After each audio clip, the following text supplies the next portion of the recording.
com. 21st Century Radio is sponsored by Hieronymus and Company. This is Talk Radio 680 WCBM. It's time now for award-winning 21st Century Radio with your host, Dr. Zoe Hieronymus. Everybody needs a helping hand. Take a look at your fellow man and tell me, what can I do today?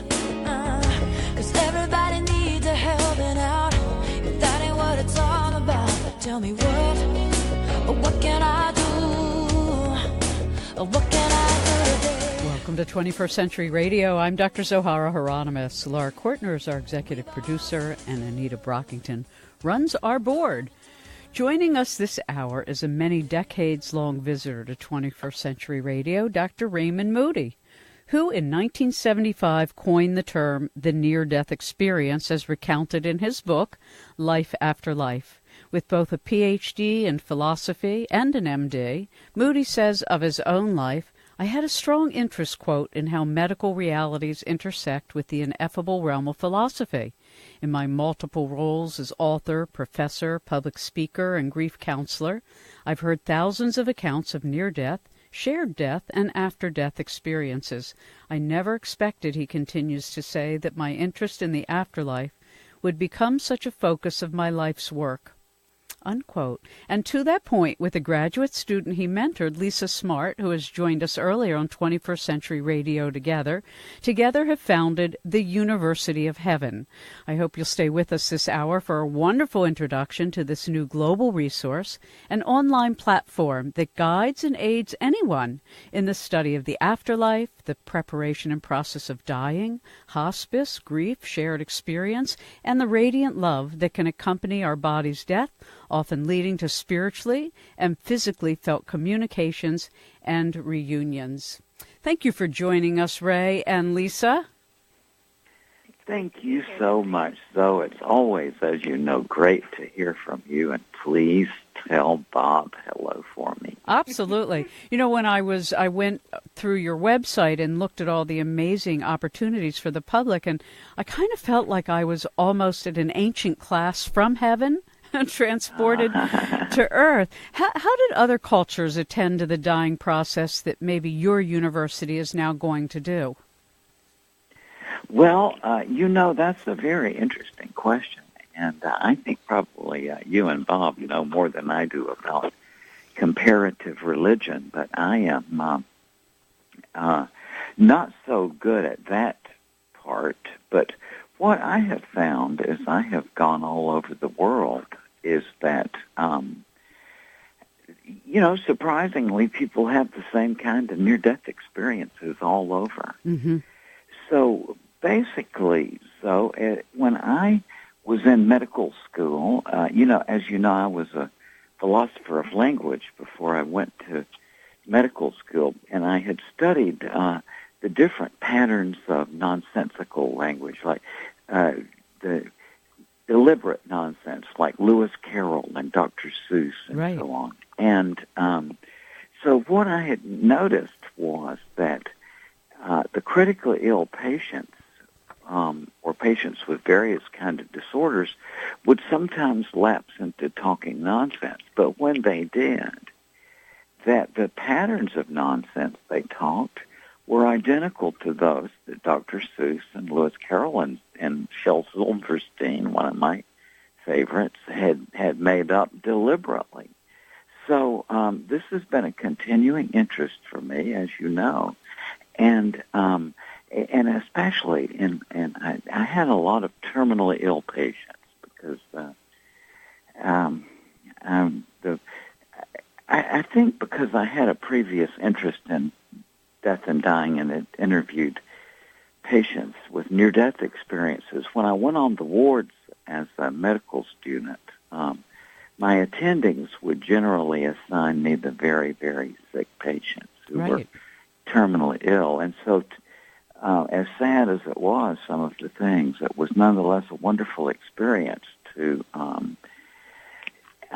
get to know people in that circumstance, and observed, as any clinician listening to this will agree, who knows about that situation, that in those last few days and hours of life, people lapse into a very enigmatic language, like clips of nonsense and maybe very figurative language.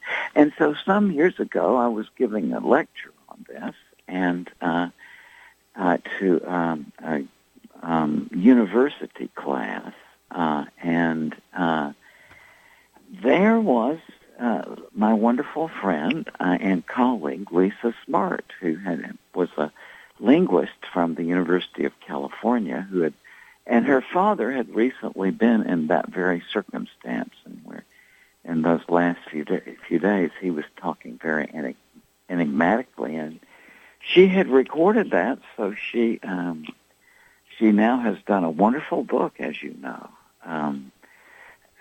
Words at the Threshold, on her researches of the dying communications of people. And we spent an hour together earlier in the season to talk about it. Lisa, when you hear Ray talk about that, and you recounted for our audience that night some of the things your father said and that you wrote them down and that it was really shocking to you, what is it that happens and what does it mean?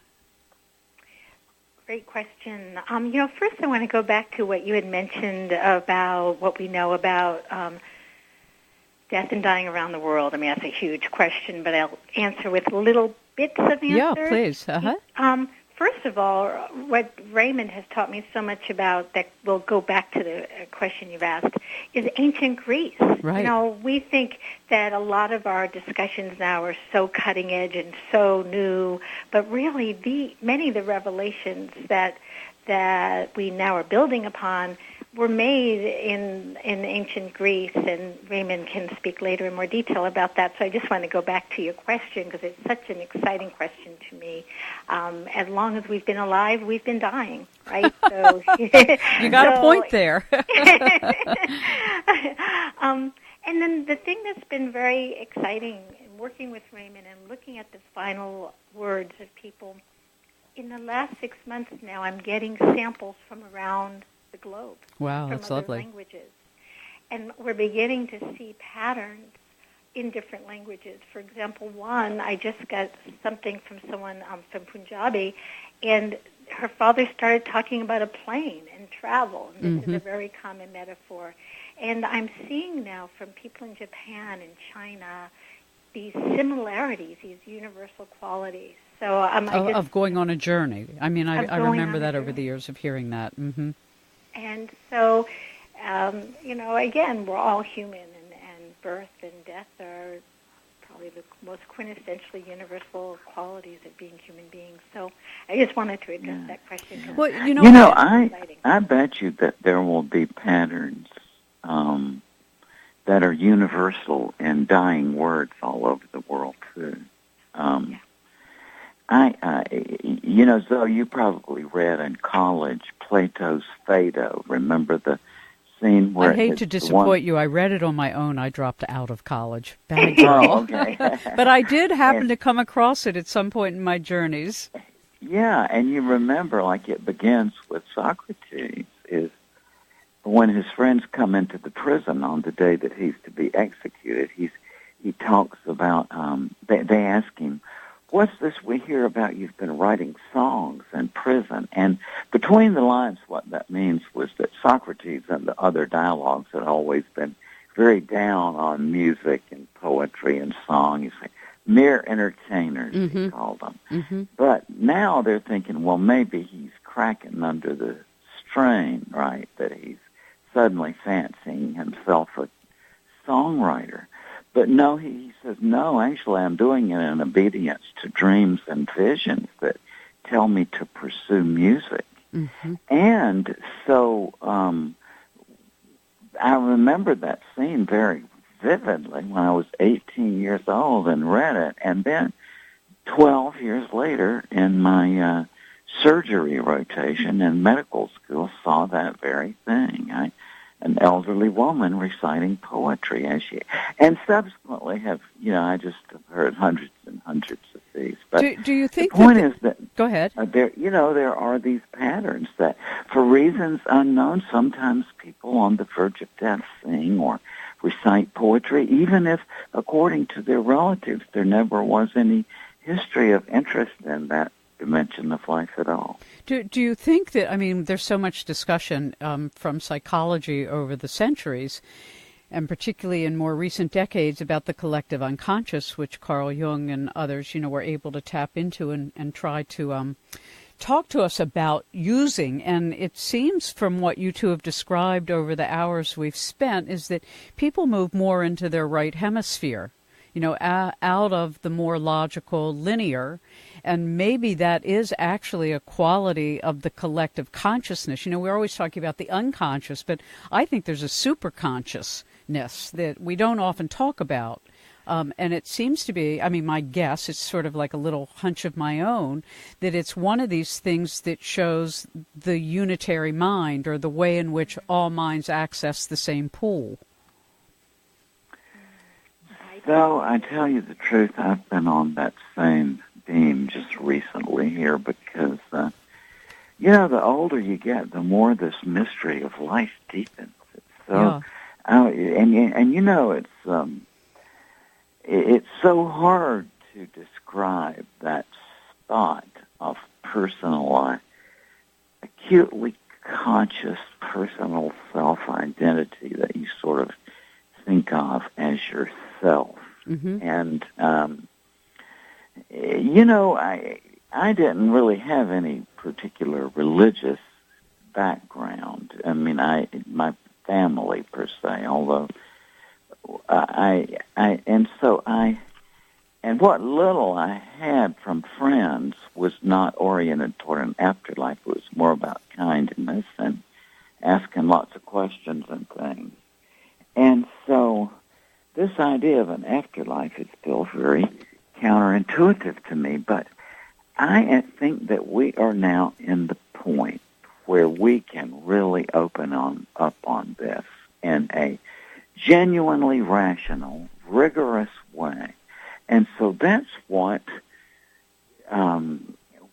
Lisa and I want to do with this University of Heaven, which is a sort of a learning portal. And so you and Bob and I know, and Lisa and I, we all know that sadly in this field of study that we're all so fascinated by, there's a lot of unreliable stuff. Right. And yes, so what we want is really serious. This is kind of like an educational portal, and we're going to be doing interviews. Our first one is with Eben Alexander, the neurosurgeon who had the near-death experience. Right. We actually had an opportunity to interview him when his first book came out. Yeah. I remember him talking about the interview with you guys, and some others.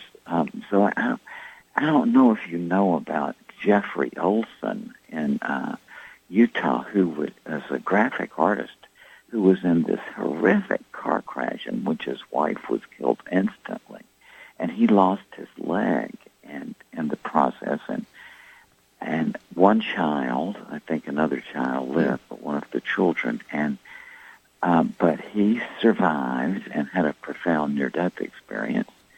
To make a long story short, patients, as we all know, don't just leap right out and tell their doctor this usually. So he sort of kept it to himself from the doctor. But then, and I was encouraging him to write this up because artists, as we know from Bob, that's how they process things, right? So so he sent me his manuscript, and then a couple of weeks later said, I got to thinking, I really need to tell the doctor who saved my life, about this, because I'm going to be writing about it to condense the story. The doctor, when heard this, said, I haven't told anybody this, but that night you came into the hospital, I knew you weren't going to die because I talked to your wife in the operating room. And now the doctor, the trauma surgeon, is coming out with this. So we're going to interview him, the artist, and the trauma surgeon who saved his life, to talk to them about this remarkable Wonderful.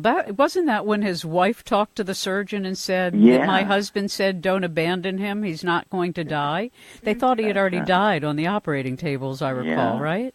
Yeah. Well, look, we're going to take a little break. When we come back, we'll talk about some of the contents on your website, which is curated by you both. And if you're just joining us, Dr. Raymond Moody and Lisa Smartt are with us. They have co-founded a wonderful website. You can look at it during our commercial break at www.theuniversityofheaven.com and tell others of all ages. It's a wonderful resource for everybody.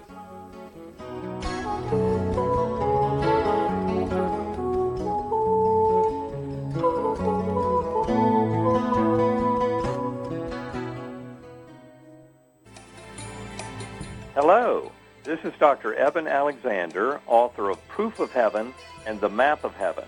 You can learn more about me at www.ebenalexander.com. You are listening to 21st Century Radio with Dr. Zohara Hieronymus.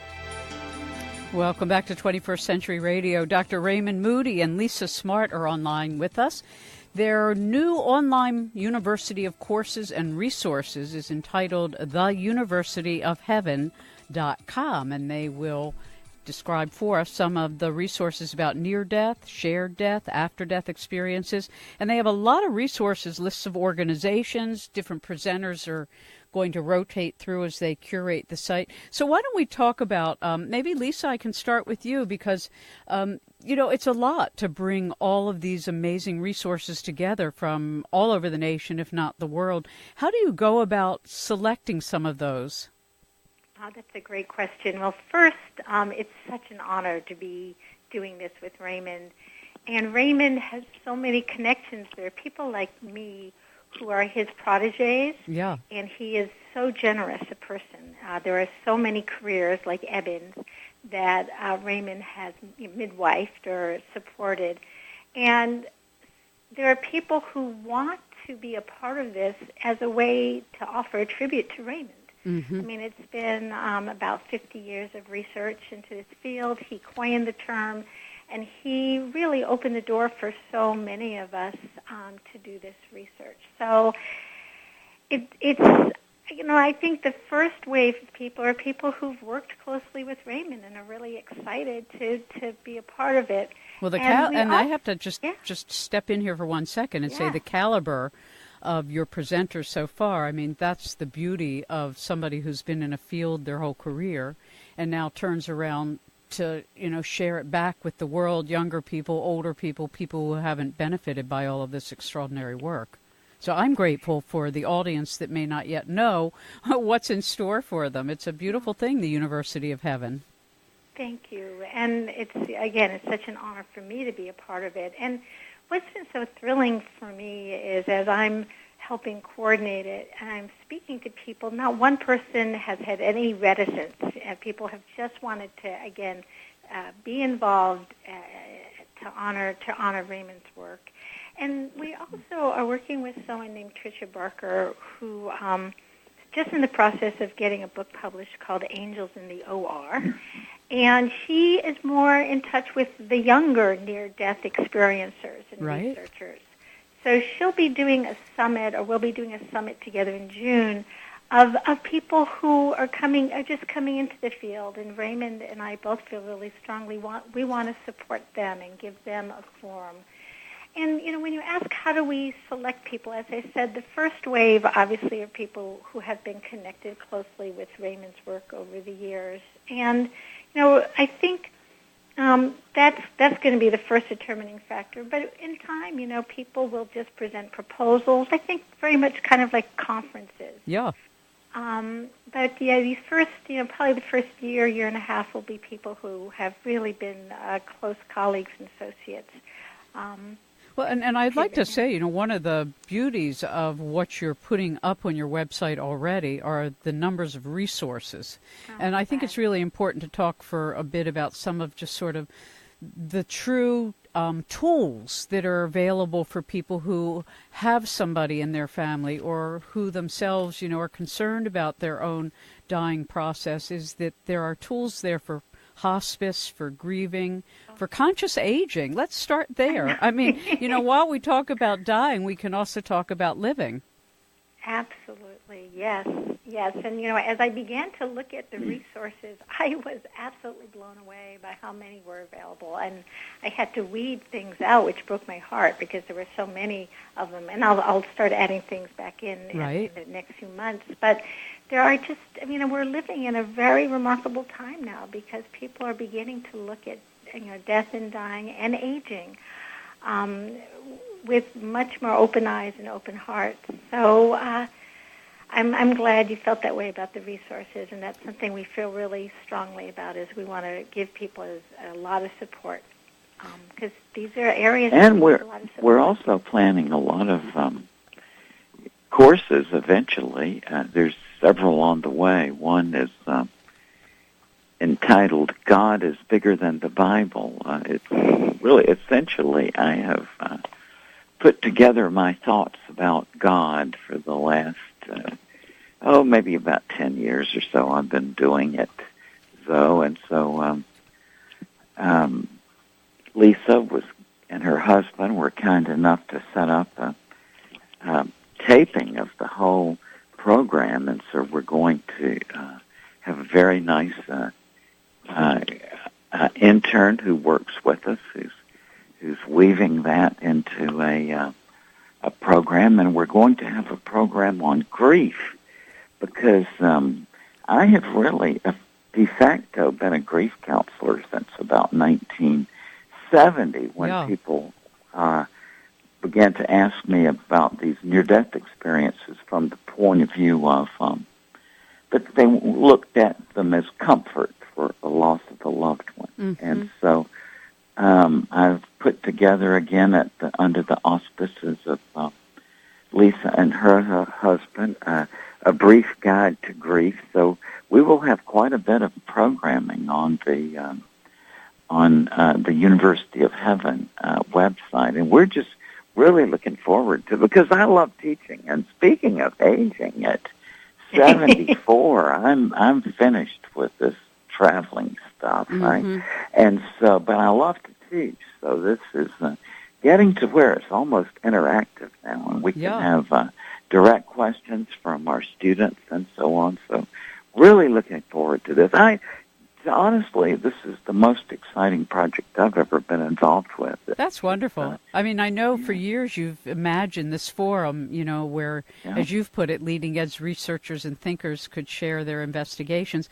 But I think a lot about, because I interview so many different kinds of people involved in so many different challenges, that there's a great deal of grief for the earth, and there's a great deal of concern that the earth herself is, if not dying, certainly very ill. And there's levels of grief now that are no longer just personal, related to your own family or your loved ones or your friends, but also to animals and to trees and to rivers. And maybe you can talk to that for a moment, because it seems to me that whatever it is you've learned about the grieving process and the shared experience is also pertinent to our grieving and our shared hope and efforts for the earth herself.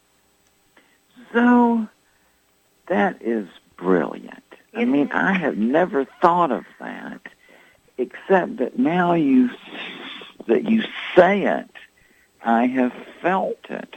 I felt that just recently when I saw this program about the big plastic spot out in the ocean, middle of the ocean. Yeah. And I had that very feeling. I didn't put my finger on it as the emotion of grief, but as soon as you said that, I went back to that, and it's true.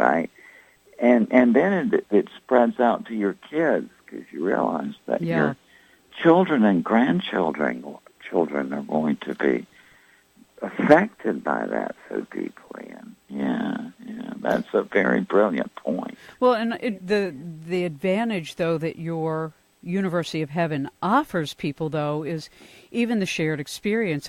For those of us who are animal lovers, who have taken care of, as many people in the audience have, of a dying animal, it's really the same kind of door opening to the heart of attending to a dying human, and for many people even more profound and deeper for all different kinds of reasons. So no different than I feel that, I'm so terrible, I can barely even trim a plant, So sometimes empathy is a little bit too much for those of us that are empaths. I should call someone in to trim my plants. I can't bear the pain. But when we look at the things you're offering, for instance, Kenneth Ring's work, share with us a little bit about Ken Ring. Well, I am really delighted that Lisa has struck up a friendship with him, and her mother lives not far from Ken, so she's had some very interesting recent discussions with him. So, yeah, there was a rumor. Oh, I'm sorry. How is he doing, Lisa? Well, there was a rumor that had gone around that he was dying of cancer, or because he had disappeared a little bit from the NDE world or from the field, or it seemed he had disappeared. And so I went about to track him down, and I did have to, sort of dig through the dirt kind of thing. It was hard to find him. But what a remarkable human being. And he's the person who talked about the field of near-death research as a beautiful virus, that it's something that once you're infected with it, the contagion of the magic and the sort of the transcendent experiences of people, it's contagious. For those of us who haven't had near-death experiences, my spirituality has deepened. For example, in the 6 years I've done this work. Mm-hmm. But Kenneth Ring is a blast, and he's funny, and he's so brilliant. And we've just had this email communication, and I was in California, and I had lunch with him. So he's writing a series of articles. I believe he's 82. Well, and for those in our audience who don't know, Ken is the co-founder and past president of the International Association for Near-Death Studies. He's also the founding editor of the Journal of Near-Death Studies, and he's published a lot, Life at Death, Heading Toward Omega, the Omega Project, and these things are all on the website. So when you want to get really the best resources for yourself or others, go to www.theuniversityofheaven.com. There are a lot of organizations that are linked on the website, as well as a bibliography. I'm sorry to interject, but it's so lovely that you've taken the time to collect all of this. I know, thank you so much for giving his bio. I really thank you for that. And the work that he did that informed my research was a book called Mindsight, and he did research into the near-death experiences of the blind. And 80% of those, these are people who are born blind, when they had near-death experiences, they described having sight when they left their body, or something like sight, where they could see their bodies below, or describe, for example, the color of the tie of one of the physicians. So that research to me was just absolutely breakthrough work to look at the experiences of the blind. Mm-hmm. So. And he's doing a series of articles that sounds a little morbid. It's called Waiting to Die. Right. But it's actually a humorous, deeply felt series of essays that have to do with what death looks like as he is getting older, from the point of view of someone who's done this work his whole life. Mm-hmm. And when you put together the programs, share with our audience a bit about how they can participate. Because some websites, you have to either sign up, you have to pay a fee. There are all different places on your website where people can touch in. Yes, we'll have a free webinar coming up October 30th. And we will continually have free live webinars because we want to have those resources accessible. And we also have the paid webinars, which will be $15, so they're relatively affordable. Very affordable. Very affordable because we want to be accessible while also being able to pay the rent, sure, pay the mortgage. And let's see, of course, there'll be all the written bonus resources that all our guest faculty will be giving for those who attend the paid seminars, but also we'll be putting them on our resource list. So there'll be excerpts from books and activities. So we just want it to be a very, very rich resource for people out there. Well, it definitely is. We're going to take our last break of the evening. When we come back, maybe we can talk a little bit about some of the threads that weave through this time of life, which if a person lives long enough, they'll experience, meaning dying as an older person is a lot different than dying young. And we are now in a phase of there being more elders, presumably, since records have been kept, that will come of age simultaneously, meaning the boomers, of which I'm a young boomer, but many of our boomers are older, and it's a fascinating thing when people who were so focused on consciousness in their youth are now focusing on their moving into life, consciously as aging elders, and what we have to offer the community. We'll be right back.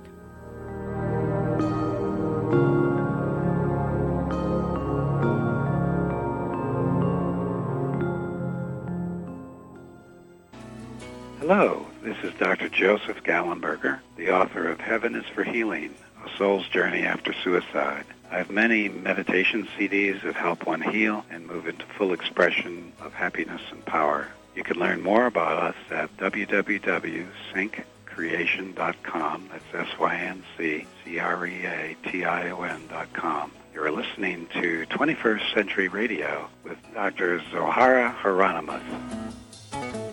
Welcome back to 21st Century Radio. Online with us is Dr. Raymond Moody and Lisa Smartt.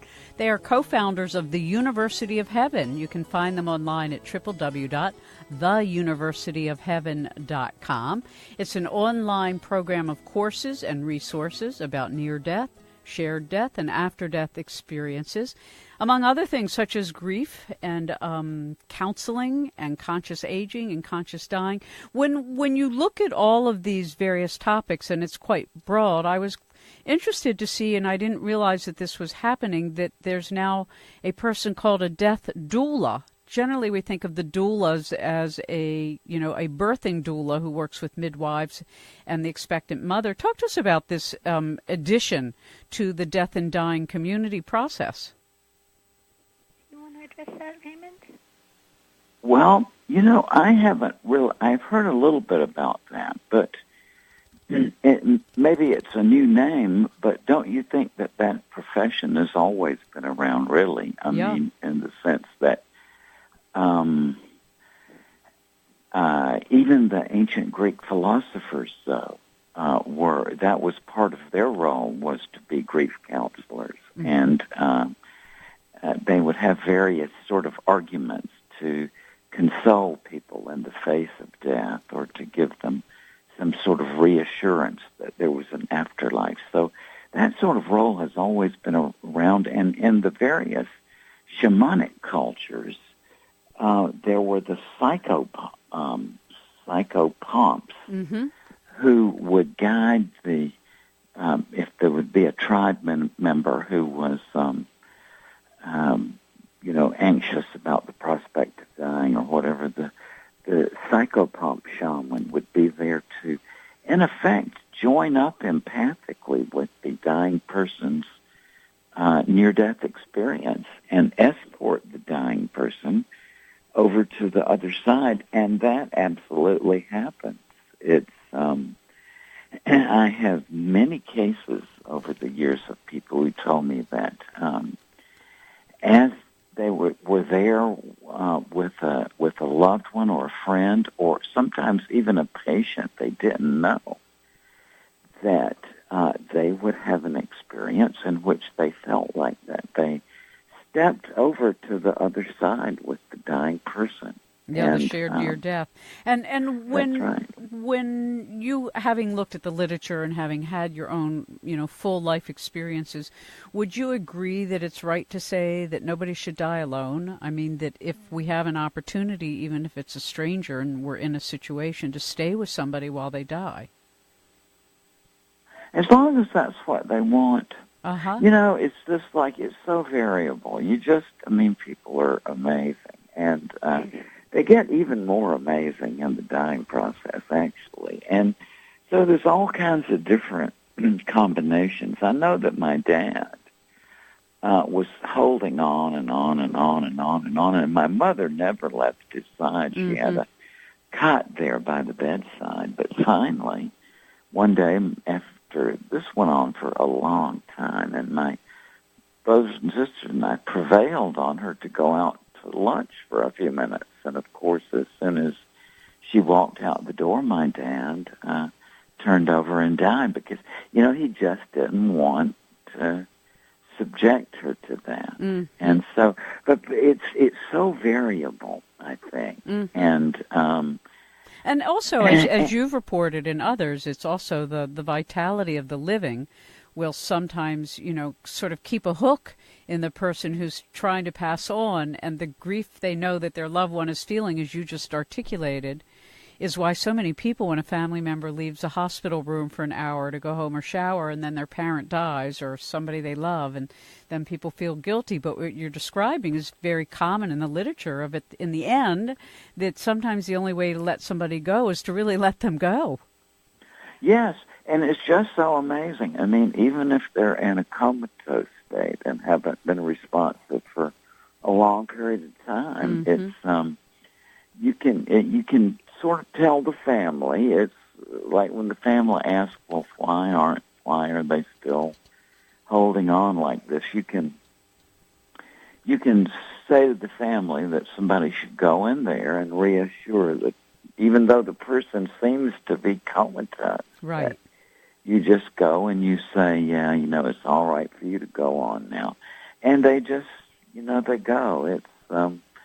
It is really a very, very wonderful and mysterious process. And you were talking, about I'm 74 now, and about the aging process in this. And I just think I am so grateful that I had that experience at age 18 of reading Plato's Republic first, and then Plato's Phaedo, which is about the death scene of Socrates. And Socrates at that time was 70 years old, about my age now.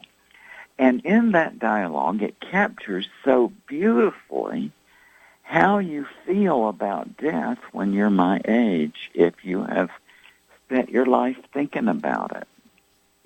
In that dialogue, Plato says, philosophy is a rehearsal for dying. And what he meant by that was that if you spend your whole life thinking about this question and really, inquiring into it almost habitually, then when you reach this age I am in now, and Socrates was in, it's all right. I've been thinking recently, this image of my mind came to my mind of the joyful reaper. The joyful reaper. Oh, that's lovely. And in the sense that, I tell you, I did a year of geriatrics before I went into forensic psychiatry, which was what I really appreciated. But I did the sort of year of geriatric psychiatry, and from my patients who were cognitively sharp and who, this is how they talked. That you just get to this point. It's what you're trying to avoid is the trap of going to the doctor with a broken elbow, and then they do this, and then you do this, and then no matter how many forms you've signed and sealed and signed in your own blood, they take over, and pretty soon you're surrounded by machines. Yeah. And I really have done such active planning since medical school,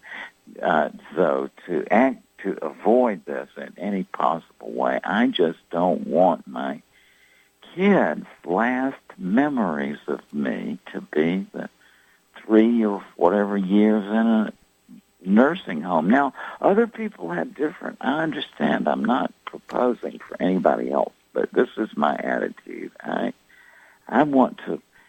Mobility, is my criterion. I don't want to live a day past that I can do my walk.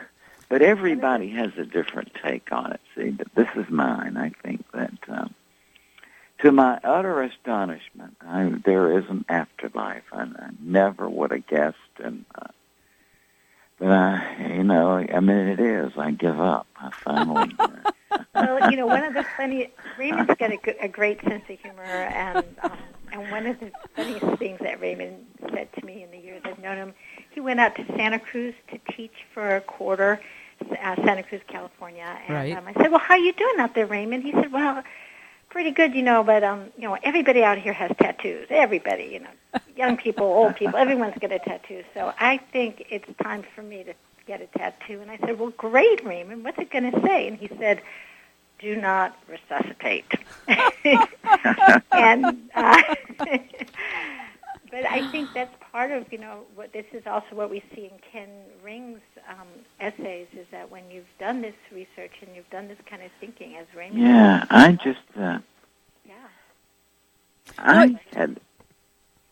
I was going to say that what you speak to is a really serious issue for millions of people who, like you, don't want to become an apparatus of the medical industry. And we now have an industry of preserving old bodies. And it is very disconcerting to people who, to most people, it doesn't matter who you are. Sometimes there are people who don't care what the conditions are, they want to be here. But I think for most humans, that's not true. I think most humans I know who are in their 80s, or my dad's even in his 90s, they don't want to be a part of a machinery. They want to be human and still have independence and autonomy and mobility and what you've said. And this is the challenge in our own country, which has made taking your own life or choosing euthanasia as a human illegal. Whereas there are cultures, and it used to be understood among many indigenous tribal communities, like those in Alaska, that the elder would just go out into the ice, and that was what was expected. That's right. And I just, I'm just really amazed. It's also very interesting to me, though, is that here I'm 74 now, and I've been talking about this stuff in public since I was, 26 years old or 27 years old. Yeah. And known for this, for a long, long time. And now here I'm talking about, I'm standing in line. I'm getting close to the head of the line now. Mm-hmm. And now people are saying things to me, oh, no, you could live another long. It's like, when it gets down to the moment, people say, well, now, just a minute here. But see, a mutual friend of yours and Bob's and mine, and who Lisa has gotten to know by reputation, is our wonderful mutual friend, Milton Friedman, right? And Milton just handled it so beautifully. I was with Milton on his 79th birthday. How wonderful. And we had the cake and all, and he said to me the following words. He said, Raymond, he said, I'm 79 now, and he said, you can still kind of think of yourself as maybe like in the early 70s. And he said, but next year is 80, and he never finished the sentence, right? He just trailed off. But I knew what he meant, and then sure enough, that next year, and see, I just don't want to be a bother to my kids. Mm-hmm. I really don't. I mean, I think to give everybody a good model of what it's like to get out of here gracefully. Well, may all your desires come true. It's a very, we can have intellectual knowledge, we can study things, but then when we really start making these end-of-life decisions, and there are now millions of people, and I speak again to the boomers, who are all having to look at these questions together. I know it. And it's a little late at this time. I mean, you can't say, well, you should have studied philosophy when you were a kid.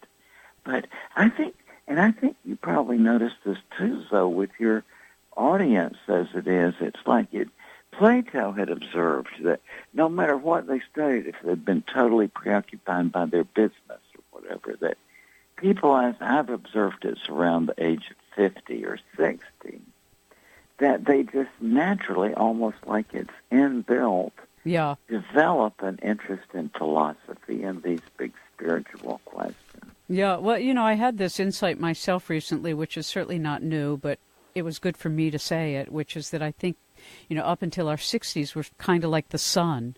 We're bright and we irradiate and we dance on the water and we sparkle. And then I think somewhere in your mid-60s, you start becoming more like the moon, where you're really tidal and you're centered and your presence and you radiate in all directions without having to go anywhere, without having to move. It's sort of like your presence itself has taken in all that solar activity, and now we can be the tide for the younger people and just be present. Carl Jung said it so beautifully. He said this, and I used to tell my geriatrics patients about this, and they all agreed, but now I understand it from within. Mm-hmm. Jung said, aging people should know that an inexorable inner process forces the contraction of life. And that's exactly right. And what it means is you reach a certain point where it's not that you feel like you're running out of energy, it's that you realize that your energy has limits. And what you do is that you sort of come back or retract back from the people in your life who only are draining you. Yeah, I think it's very true. Not out of bitterness or anger, but it's from a realization that sometimes that you just can't do anything for somebody. Exactly. Right? That's the wisdom, I guess. Well, Laura's telling us we are out of time. I want to thank you both, firstly, for joining us this evening, but for doing this extraordinary work for the world at the University of Heaven. Did you want to say something quickly there, Lisa? No, just thank you. This is a wonderful conversation, and I really loved your additions about grieving of the earth and conversations about euthanasia. And these are things I would love to integrate into the University of Heaven. Just great suggestions and thoughts. Amen to that. www.theuniversityofheaven.com, a place all of us can learn most important things about our living and our dying.